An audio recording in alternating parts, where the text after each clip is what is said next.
I think awesome. We're live now. We're live. Hello, everyone. There's a few people in the room there. Awesome. Good morning or afternoon, depending on where you are in the world. Maybe let's give 1 minute for people to come in.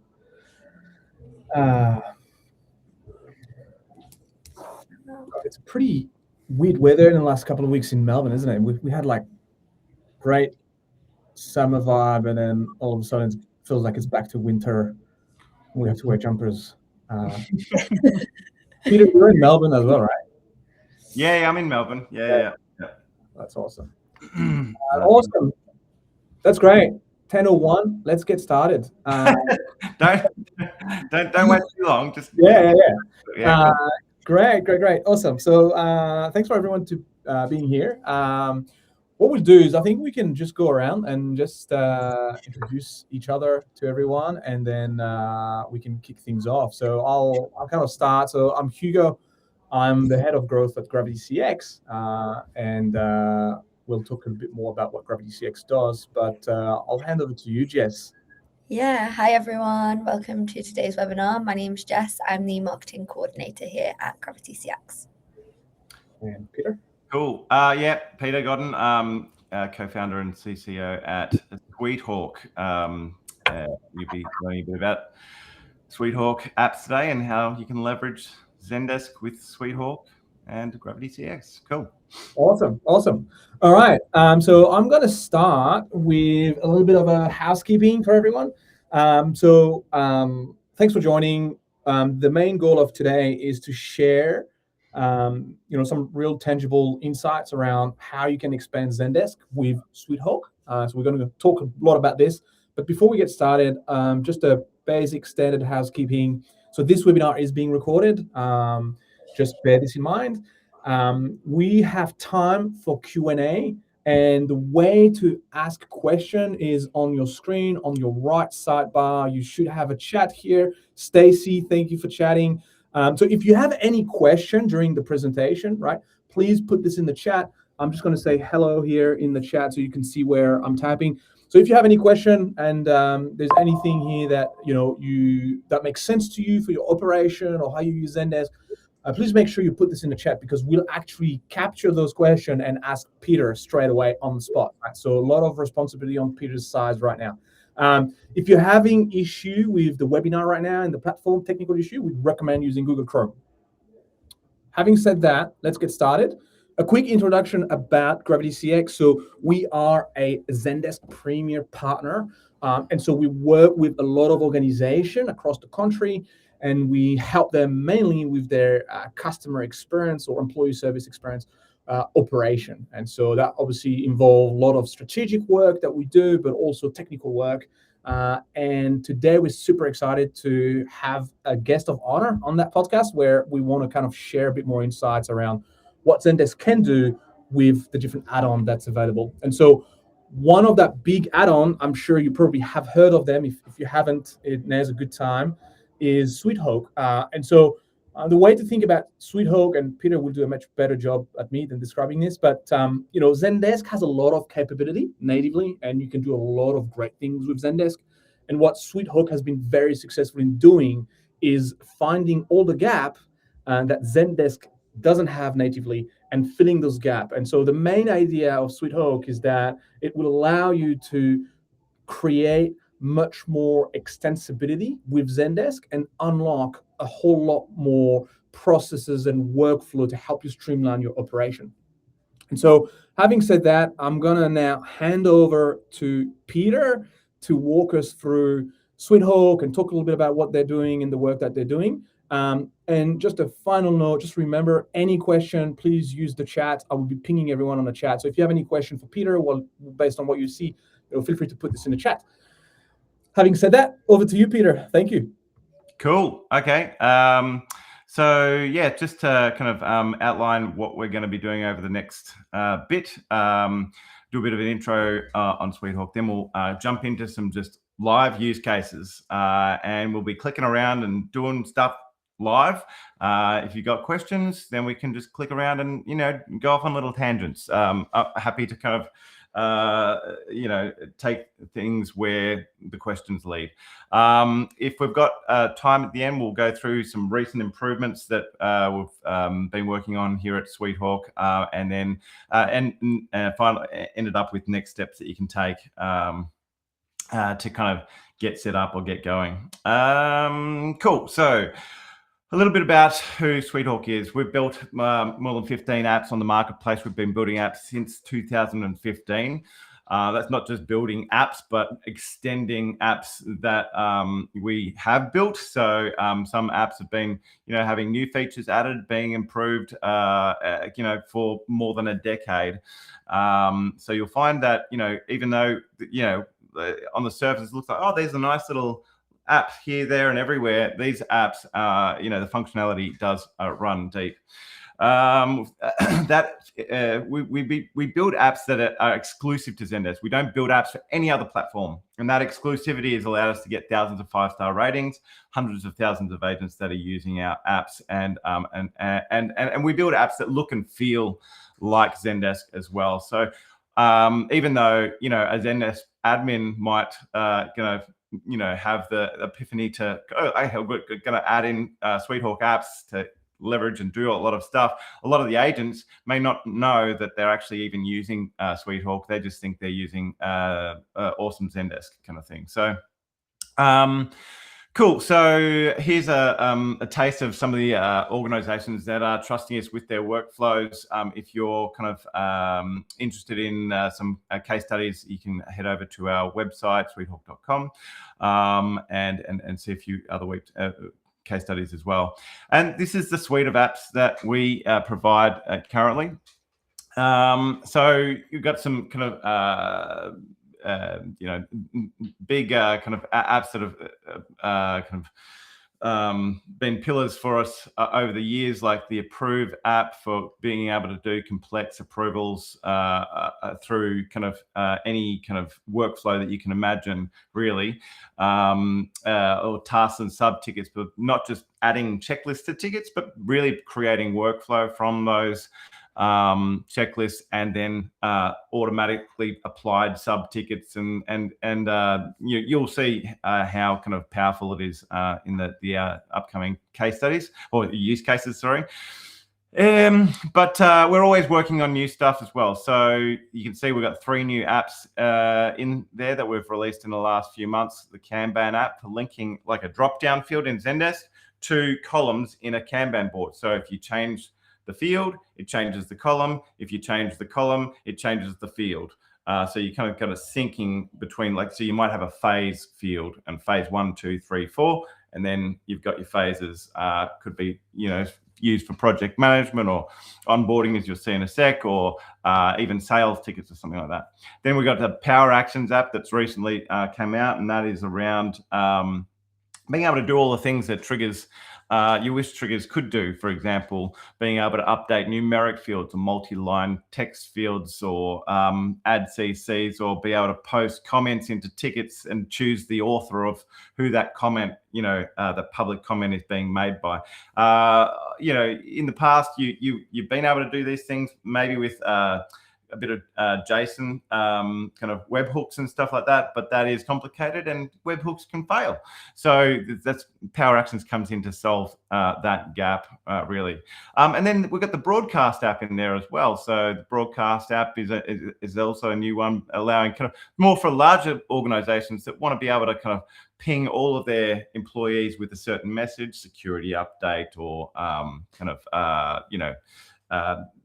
planned outage or something like that, and they want to know who's acknowledged that broadcast within Zendesk. So yeah, lots of apps though, and you'll see a bunch of them as we walk through our use cases, which we are about to do. So the use cases that we'll go through today will be the employee onboarding and the refund process. We won't have time to go through the change management, but I wanted to kind of mention on this slide anyway, because we'll kind of share through a link to change management process afterwards for those that are kind of interested. All right, so let's get started with the employee onboarding process. So every company hires people. And with every person that you need to hire, there's kind of stuff that needs to happen. For small businesses, that might be more kind of fluid. For larger businesses, that might be more regimented on how things go. So this use case, I'm going to show how you can kind of maybe structure it more to have a more kind of repeatable process for every new employee. And the apps that we'll be using will be initially reminders and power actions to kind of add the first things to the ticket. And then we'll be using the tasks app to be able to spin up those kind of things that need to be done, but also divvy out work to different departments. And then you'll see how approvals, timers, and Kanban hooks in as well. So I'm going to share my screen actually. So I'll share my screen. Now, can you see my screen yet?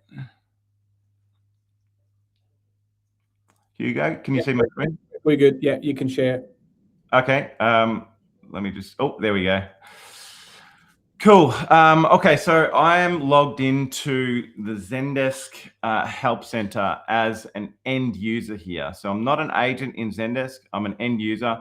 Let's pretend I'm a hiring manager for this fictitious Casterly Hotels company here, and I've just hired Jeff Citizen, and he's going to start in about 20 days. So I'm going to choose the form to kind of let the business know. I'm going to use this little shortcut here to pre-fill this out. So you can see here, new hire, onboarding Jeff Citizen. I'd like to introduce our new hire, blah, blah, blah. Employee name, Jeff, employee email address, start date, April 28th. Cool. We're going to submit that. When we submit that as the hiring manager, I'll be able to see all the information that I've provided here. But from the agent's perspective, we'll be able to see a ticket that's come in to our new hires view, like so, and we'll be able to jump in and work through this. But this is where SweetHawk and Zendesk powers combine. So yes, you've got your regular ticket in Zendesk, your regular conversation that you have between two people. You've got your ticket fields on the left-hand side where you fill out all the data. You can see that data that we submitted as part of the kind of request has been provided on the left-hand side here. But what's also happening here is that we've got a couple of SweetHawk apps that are already kicking into gear. For example, we set the employee start date to be on the April 28th, 2026. So we've automatically applied a reminder here to also be set for the 28th. And there's workflow that we can apply to that reminder, which I'll go through in just a sec. The other thing that's happened off the bat is we've used a Power Actions app. And the Power Actions app, in this case, has automatically, firstly, it's taken the employee email address and name, and rather than the requester being the hiring manager, which was Jane, we've swapped that out with the requester being the new hire now. So the hiring manager started the process, but now we're having direct communications with our new hire employee. And after doing that, we've also automatically sent out a response from Sam Hawkley here to welcome Jeff to the team. And this has been done with Power Actions. So yes, we've got our Power Actions there that's updated done some cool stuff to the ticket automatically. And then with the Reminders app, another thing we've got going on with the Reminders app is stuff you can do stuff to the ticket X time before or after a reminder hits. So we can see this is going off on the 28th. That's great. But we want to kind of send out a drip feed campaign to Jeff over the next kind of 20 days to get him prepped to be working at the company. So I'll just show you what it looks like behind the scenes, because I can't kind of demo the drip feed campaign in 20 days and kind of 20 seconds. But so I'll just jump into the Reminders app if I can kind of find it. Where is it? There we go. And we'll be able to see I have a workflow in here, new hire drip feed campaign, which is running on this reminder. So 10 days before, Hi, request a name, will be Jeff. We're excited to welcome you to the company. Your start date is X.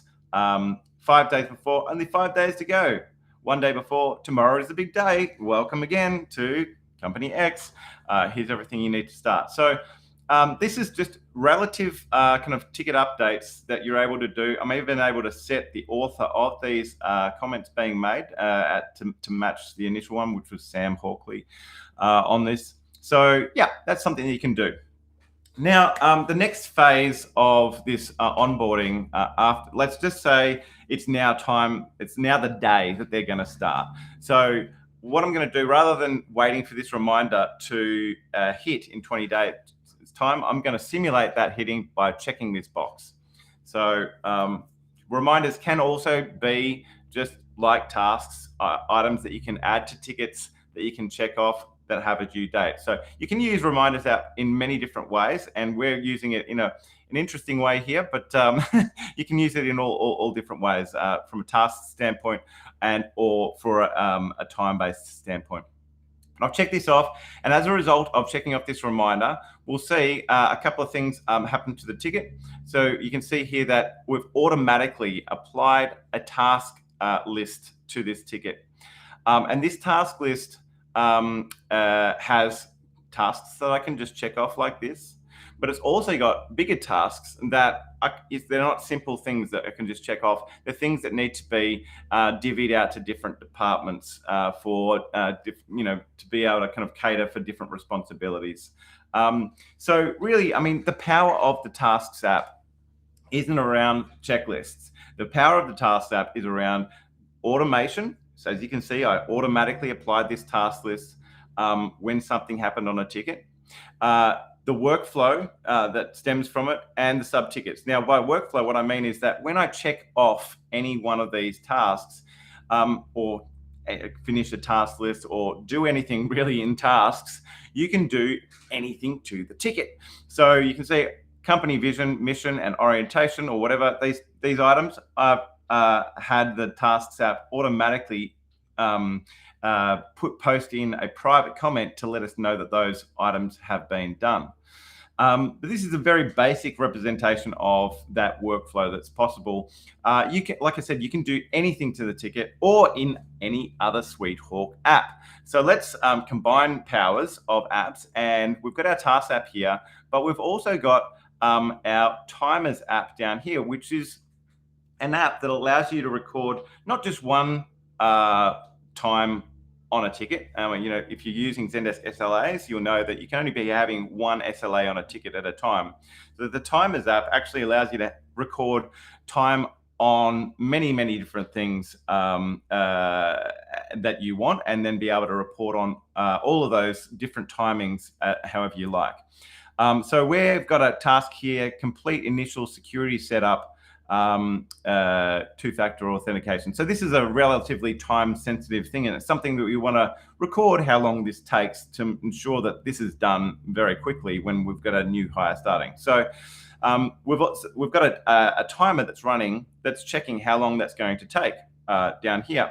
So when I check that task off, then that's going to make a change to the ticket. That change is going to trigger that timer to stop. As you can see here, it's just stopped. And as a result of that timer stopping, we're feeding in the amount of time taken for that task into a numeric field down here. And the beauty about injecting like a number into a number field is that number fields end up in Zendesk Explore automatically as metrics, so to make it very easy to pick and choose what you want and slice and dice and create your reports very easily over in Explore. But yes, coming back to the old workflow and ticket updates, you can see I've also got some more advanced things that I'm doing with the tasks as well. So you can see I'm replicating the entire task list here and showing, okay, well, these are the tasks that have been checked off and who they were checked off by, kind of thing. So there's lots of things that you can do. This is the field is being marked as read-only using the SweetHawk Field Rules app. So I'm not able to actually change this as an agent. I can just see it as a read-only kind of thing. But yeah, that's the workflow side of things. Now let's talk about the sub-ticketing side of things. So as you can see here, we've got lots of different sub-tickets. If I click into one of these sub-tickets, you can see that it's not just spinning up like a side conversation that is just copying everything from the parent ticket. So sub-tickets, what you can do with those is much more advanced than what you can do natively in Zendesk, in that you can set a new requester on the ticket, a new assignee, change the form, cherry pick what information you want to come from the parent ticket into the sub ticket, and automatically spin up your own sub tickets, sub task lists on these tickets. So in this case, we've got another sub task list to be completed as part of this documentation ticket.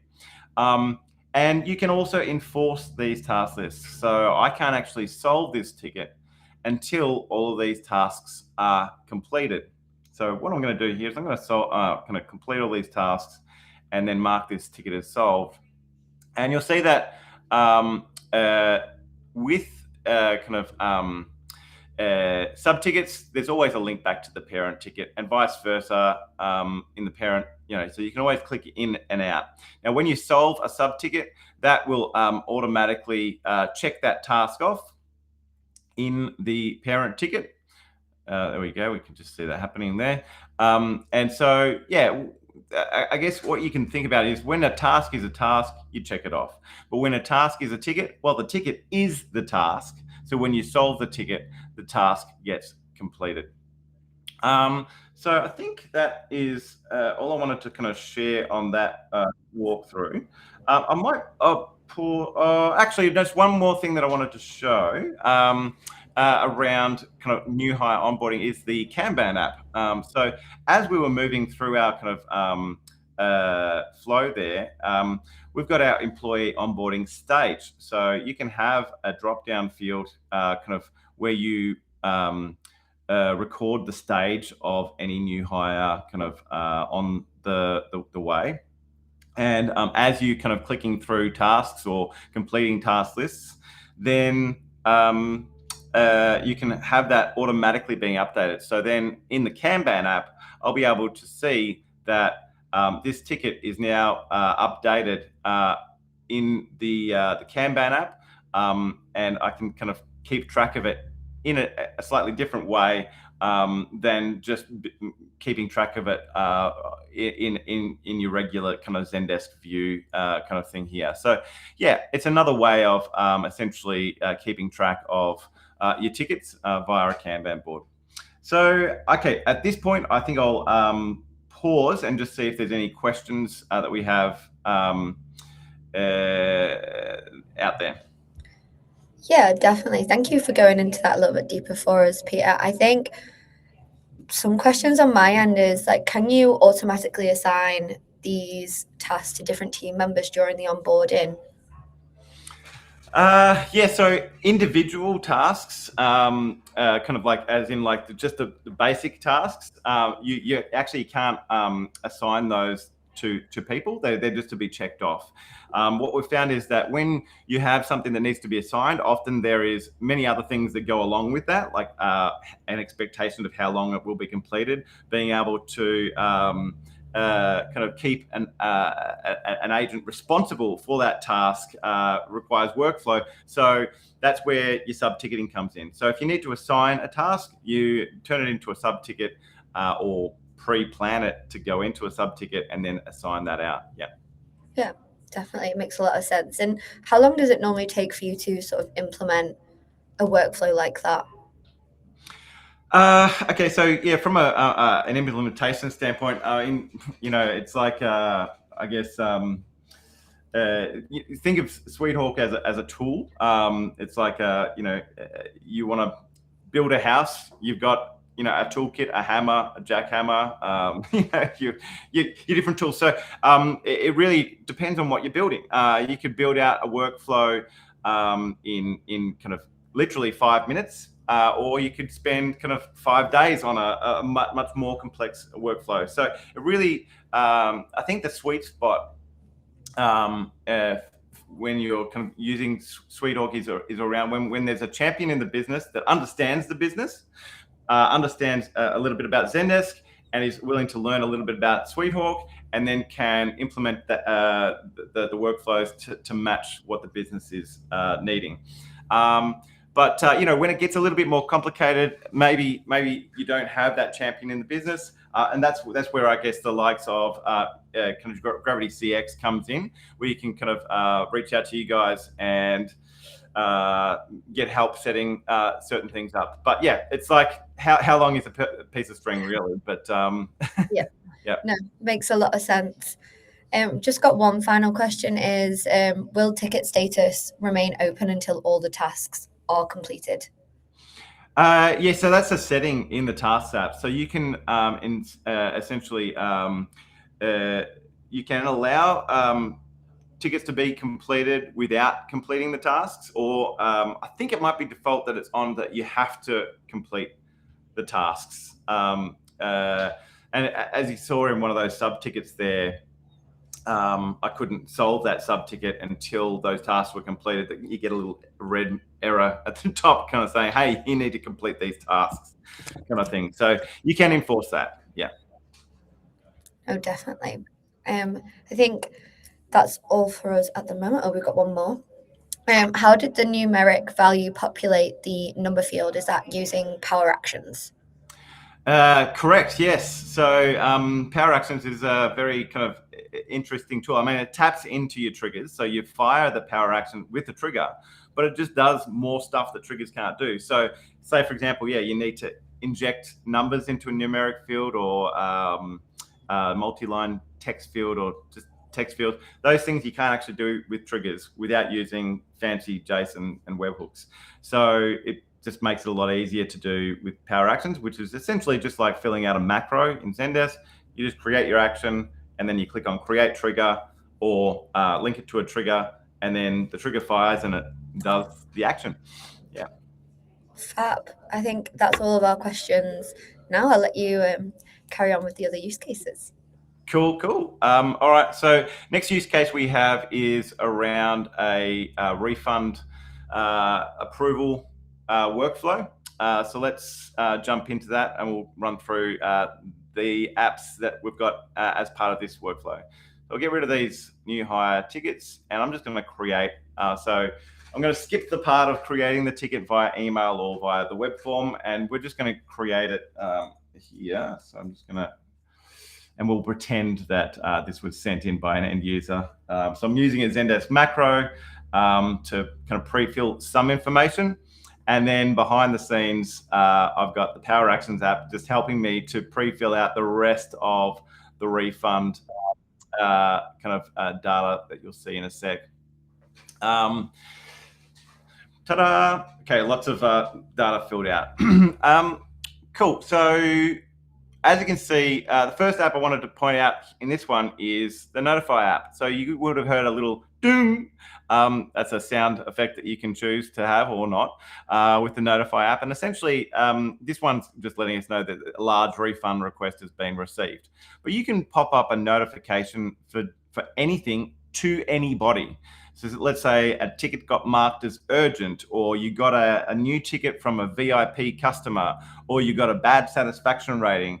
All of those things can trigger notifications inside of Zendesk, allowing agents who are working inside of Zendesk, so they don't have to like swivel chair to Slack or email to see something and then just click back into Zendesk. They can see that here. Now, this is a sticky notification, so it won't go away until I actually click into the ticket or click it away. But if you are away from Zendesk, you'll see that if you get a notification, there's a little red dot in the Notify app here. And then I'll be able to see, I've got a notification here. Any notification I haven't clicked on will be in orange. and I can click into that, and it's going to take me to the ticket. This one is already open, but if I click into this one, it's going to open that ticket, for example. Cool. So Notify app, very ubiquitous app. It really doesn't, it's not use case specific. It can work for B2B, B2C, B2E. It doesn't matter. As long as there's a workflow that you need to notify people about, Notify app can come in handy. Next thing I wanted to point out here is actually the Tasks app. We've got another flavor of the Tasks app here, which is actually a new feature that we've only recently released, which is the phased task lists. So a phased task list is allows you to create multiple phases of a process and enforce this process. This part of the process has to come first before you can do the next bit. So in this case, it's a large refund process. We have initial checks. So before we can get approval for the refund, we need to run through some checks. So we run through the checks, and once we've completed that first task list, then the next kind of item becomes available. Also note that if you have in a phase 2 or a phase 3, you have sub-tickets, those sub-tickets won't actually get created until the phase becomes active.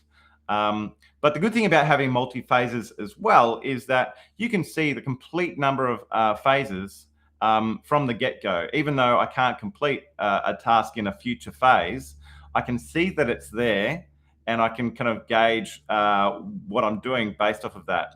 I guess in the past, if you've got a task list that when it is completed, you trigger another task list to be applied, you might not have actually known how many tasks there were in that actual process. So now with phased task lists, you can kind of get the complete picture, but you've also got that structured way of going through that process.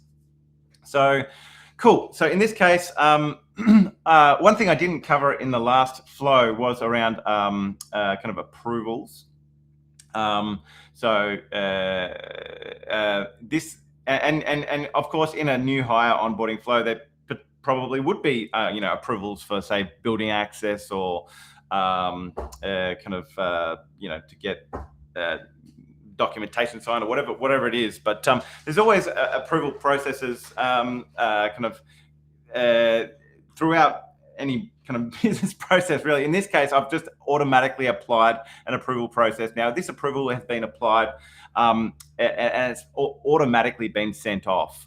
And it's basically asking for approval firstly from Sam, and secondly from the finance team. So there are various ways that approvals can be applied to the ticket. In this case, it's been sent off because we've got all the data. We've decided we've got all the data that we need to send that off. That data that we're getting approved, this data is coming from the fields that have been filled in on the ticket. So that's so how, I guess, something I sometimes see is people getting confused about what is actually kind of getting sent in the approval. Normally you probably wouldn't send the entire thread of a conversation to get something approved. You would deem which ticket fields has the data in them that you need to get approved, and then build your approval based off of those fields. Another thing to kind of point out here is as around who an approval gets sent to. This is really a really deep area as far as potential requirements from businesses, because it's not just about going, I need approval from Jeff, or this type of thing needs to be done by Jane. You might have, in this case, it's a multi-step flow. So we get step 1 needs to be approved by a manager. Step 2, finance. You might have it so that if there's a group of people, you need to say, well, X number of people in this group need to say yes before it's considered granted. But you might even have even more complex, as in that for every organization or for every employee, you might have a manager or an approver for that group of customers. And how do you get that to happen without creating, an approval template for every single one of those employees or groups. Well, the way that works is that with the Approve app, you can have dynamic approvers. So in this case, it's not just being sent to Sam, it's actually, we're appointing the approval to an organization field and saying, who is the approver for this organization? And we can see here, Sam's the approver. So it's going and grabbing that approver and making her the approver for this one. And so in doing it this way, you can have one approval template that just points to a field, and then you populate that field across all of Zendesk for all of your organizations or for all of your users. You might have employees, special manager approvers or finance approvers or dev approvers, whatever it is. You can kind of set that dynamically inside of Zendesk, inside of the users or organizations, or even custom objects. We can even go deeper, right? And so, you've got one approval template, easy to set up, and then you can have it even further automated by integrating Zendesk with another user management system like Azure Active Directory or Okta to populate those user or organization fields in Zendesk. So you can kind of really create a truly dynamic kind of approval process as to who it goes to. Cool. Now that I've talked about that, let's see what an approval looks like in process. So Sam, we're waiting for approval to take place and it's waiting on Sam. So let's jump into her email. And I'm going to show the different ways or methods that an approval can be actioned. The first way is email. So as you can see here, you can brand the email and we've got the data that we're approving and we can click on approve or decline in that email. When I click on approve, then that is going to bring up an approval portal where I can kind of respond. Now, these are kind of labels here. You can change the name, the color to be more in line with your brand. When I click on approve, that actions that. And in the approval portal, it's not a one-trick pony. I can see everything that happened on that individual approval. But if I have other approvals that are outstanding, I can see them all in this list as well and be able to action them without having to swivel chair back to my email. Another point about approvers is that, it's you can see here it's moved from step 1 to step 2 of the approvals. And in step 2, because I'm one of the approvers, I can approve within Zendesk, which is great. I don't have to leave Zendesk, that's good. But approvers don't need to be agents in Zendesk. That's a really kind of powerful thing with approvals because, you wouldn't necessarily want to have to pay for, if you've got 500 approvers, and all they need to do is approve stuff, but they don't actually need to log into Zendesk, then that's cool. With the Approvers app, you can have an unlimited number of approvers for free, and all they need is access to their email. But if they are agents, then they can still also approve inside of Zendesk. One last thing I wanted to show is that the Approve app also integrates with Slack. So if you've got an approval waiting in Slack, I'm just going to kind of move this over just enough for you to see this on the screen. There we go. So you can see here, I can click on approve within Slack, and when I make the approval happen in Slack, it'll be just like I clicked on approve inside the app, and we'll be able to see that automatically gets updated and is approved inside the ticket as well. So multiple ways of approving wherever your business is kind of doing stuff, or your approvers are, then they can kind of approve from where they need to be. Excuse me. So now that this approval has been granted, we'll see stuff happen to the ticket. And you can see here, it's already been happening. So this is coming back to the workflow and the power of what SweetHawk apps do. It's not just about doing the stuff in the apps. Whether it's the tasks app, the approve app, the reminders, even the timers, X time before a timer is due to expire, or what have you. You can inject whatever information you want at that point of the action, whether it's an approval getting approved or declined, or timing out, or a task list being completed, or a timer running overtime, or a reminder being completed. Doesn't matter what the thing is, you can do anything to the ticket at that time. So in this case, because the approver has approved, yes, we can see that we've got updates coming through to the ticket around the approval being granted, and the note from the approver as well. So yeah, very, very workflow flexible, I think is the point here. Now, I think the last one that I wanted to point out here is around the survey app. So survey app, super powerful app, and lots of new features over the last 6 months. It went from being a survey that you could ask 2 questions on to now a survey being a mini survey monkey inside of Zendesk, where you can ask unlimited questions, different types of questions, and unlimited surveys on a ticket. So you can have a survey at the beginning, middle, and end of a ticket if you wanted to, all different surveys. In this case, I'm going to trigger it by just solving this ticket out and saying, here is your refund. And let's pretend that was a much more eloquent response, and they're loving our service. And I'm going to mark this as solved. Okay, I've got to check off these last tasks before I can do it. So, and then I'm going to mark this as solved. And at this point, from the end user's perspective, they'll see an email come through, letting them know that the refund has been processed, and the survey app has kicked into gear and added the first question of the survey as part of the response. So this survey is not being sent out from a different email service, and that might run into spam issues and what have you. It's actually part of the Zendesk trigger that gets sent as part of the response. It's just part of your regular Zendesk flow, where you can ask the question. In this case, we're asking, how would you rate the support you received?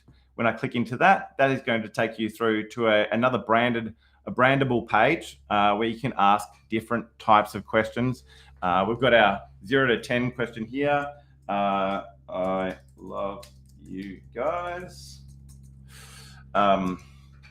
Keep it up. And what did you think of the sport? Well, let's do the 5-star thing. Happy, sad, meh. Obviously, you can relabel these as well. A good, bad, single select fields, and multi-select fields. And also note that all of these items, you can, when triggering, just like with approvals and tasks, when you do something in the survey app, you can decide what that changes in Zendesk on a ticket field and have that then flow through to your Zendesk Explore reporting. So I'm going to submit this feedback, and then from the agent's perspective, we'll see the survey app has kicked into gear down here. We got our initial response here from when we clicked on the email, and in a sec we'll see the secondary results come through of all of the other stuff that we selected on that.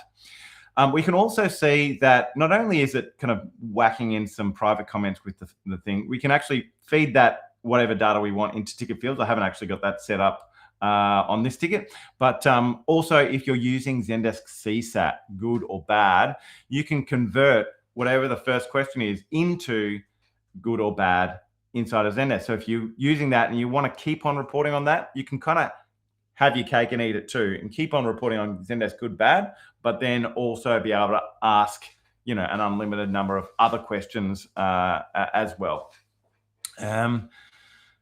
Cool. All right. I think that's the end of the flow for the refund. So let's kind of pause again to see if we've got any questions at this point.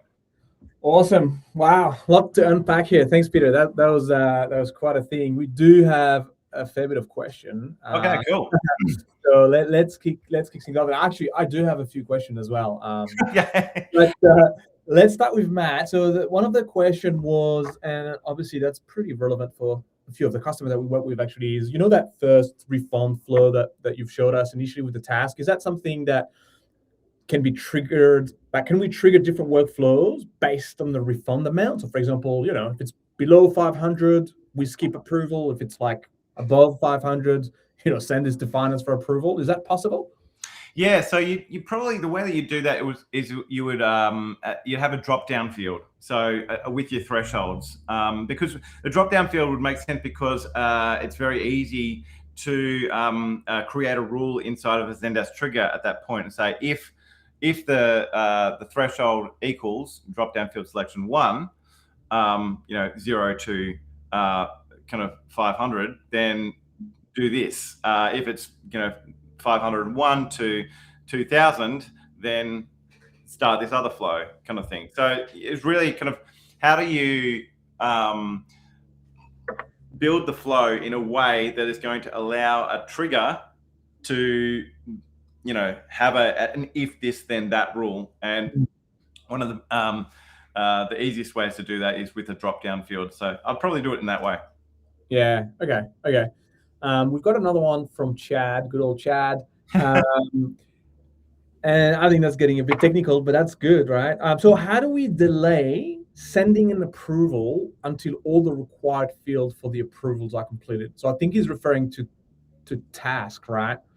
So I'm guessing, is there a way for a ticket to kind of require, let's say, 5 tasks to be ticked off before approval can be sent? Yeah, 100%. I mean, that's essentially what SweetHawk does, right? Like, it allows you to build flow based off of requirements. So whether that's you probably think about it in a little bit in reverse and say, when these 5 tasks are checked off, then automatically add this tag to the ticket.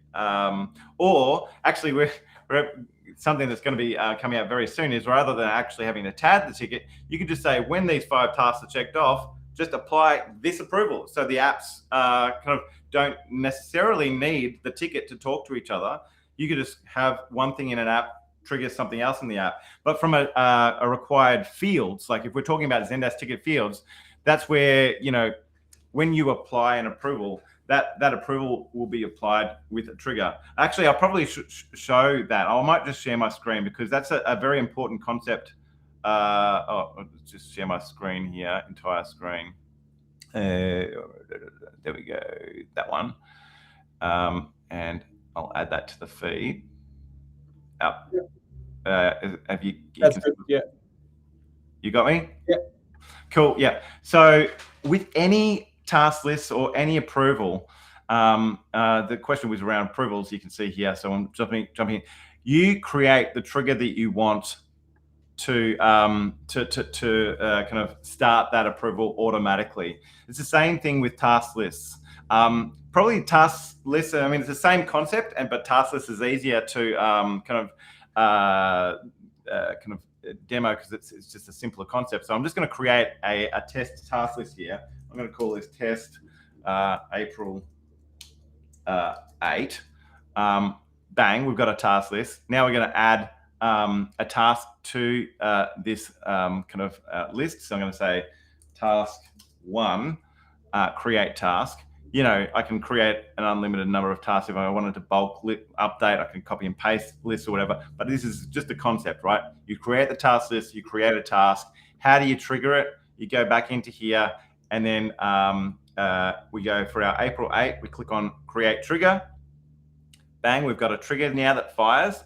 But however, this trigger will not fire based off of any usual conditions. It's got a test tag on it that you would need to remove to make it fire. So it's like ticket is updated and the tags contains at least one of the following. We can call it April 8 as the tag, April _8. And then that's what, this is the rule that actually applies the task list, and then we'll remove that tag just so that this trigger does not loop. All right, we've got our, and then we're going to click on save, and now we'll go to any ticket and apply that tag, April _8, and then submit that. I'll just reopen this ticket so we can see that task is being added. But in its simplest form, that's all we're doing. We're just looking for something that happens on a ticket. That can be a tag, That can be a change in a drop-down field. Whatever it is, you look for it with the trigger, and then you can see here, this task list has just been added, or this approval has just been added, or this reminder has been added, kind of thing. So yeah, that's the concept. So from Zendesk admin perspective, it's kind of like very much Zendesk-y, right? So we're leveraging the existing native Zendesk trigger. SweetHawk can automatically create this trigger. You don't really have to worry about it. And as a Zendesk admin, all you do is kind of like set the condition of when do we want this task list to be applied, under which condition. So okay, really cool. One more from Chad. You've shown us that you can integrate with Slack, which is awesome for approval. Obviously we have a lot of customers using Microsoft Teams. So is that on the horizon? What's going on here? Are you guys thinking of adding this to the list? Yeah, it's an interesting one. I mean, Slack is we actually Slack was much easier to build that integration. Microsoft has a huge amount of red tape. So it is on the horizon. We've kind of mostly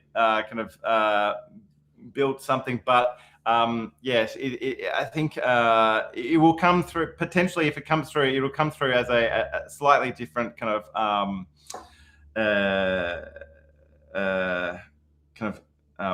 it may work differently, but you know, essentially, it's not. We are thinking about it. That's all I'm just going to say. It is on our radar, 100%. Well, we'll not hold you to it, Peter. That's all right.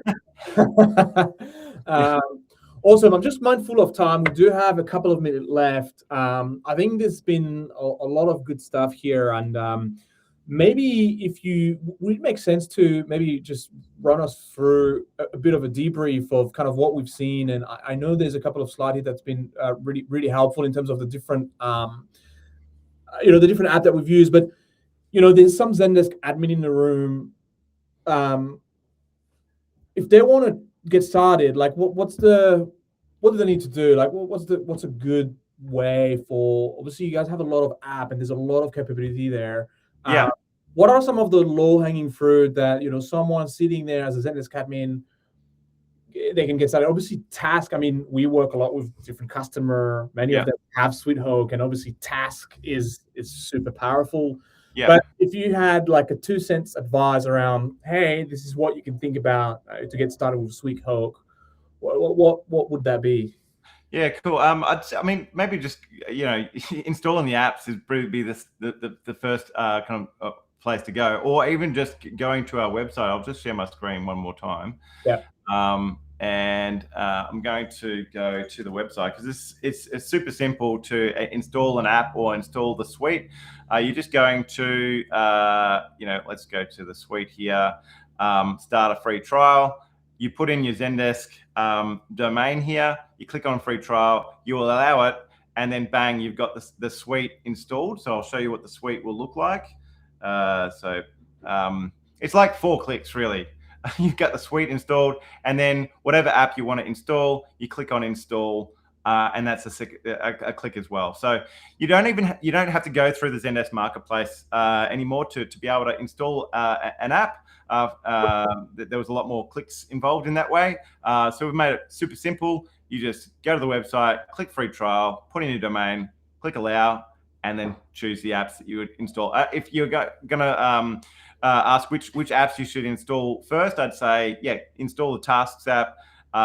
Notify would probably be a good one if you're keen on server. I mean, really, the name does what it says on the sticker, right? So it comes down to what the problem you're looking to solve as a Zendesk admin as to which app you go with. You need tickets to be created at a cadence of your choice. Maybe you've got a quarterly security update that needs to happen, or customer check-ins. Recurring tickets might be the first app that you install. Maybe you've got a workflow where you don't want to keep tickets open indefinitely while you wait for stuff to happen. Maybe you want to get back to somebody in 6 months' time, so you use the Future Tickets app. You close the ticket that you're on, but set a ticket to be created, a follow-up ticket to automatically be created in 6 months' time to get back to that person. So you keep your views clean, but you keep the workflow alive. kind of thing. Yeah, sorry, I could go on and on. That's okay. Well, look, I think there's been a lot of technical things that we've seen, and hopefully everyone is now at least have some idea of the really big extended capability of what Zendesk can do when they have SweetHawk. And so one of the things that as Gravity CX we wanted to do is to actually offer like a free consultation. So if there's anyone in the room who want to actually discuss those workflow, and if there's any things that you saw that Peter showed us that might make sense for your operation when it comes to either handling refund processes or employee onboarding or this approval or phase task list and all those different sub-ticket and stuff like that. There is a little link here that should have popped up on your screen. You click here, you'll book a consultation directly with us, and we'll be able to listen to what you think, and we'll be able to actually do a bit more in-depth demonstration that's a bit more tailored to you. So if that's something that is in interest of you and you want to actually delve deeper into SweetHawk and what it can do for you from a Zendesk perspective, feel free to book a call. But otherwise, it's been great having you, Peter. Thank you so much for your time. This has been really, really helpful. I think I think we need a bit more of that and kind of share this kind of educational piece to the community. There's a lot of Zendesk user, and sometimes like show and tell is the best thing. So really appreciate having you on, Peter. And Jess, thank you so much for organizing that. Yeah, thanks for having me. Sure. No worries at all. All right. Thanks, everyone. Awesome. Thanks, guys. Cheers. Have a nice day.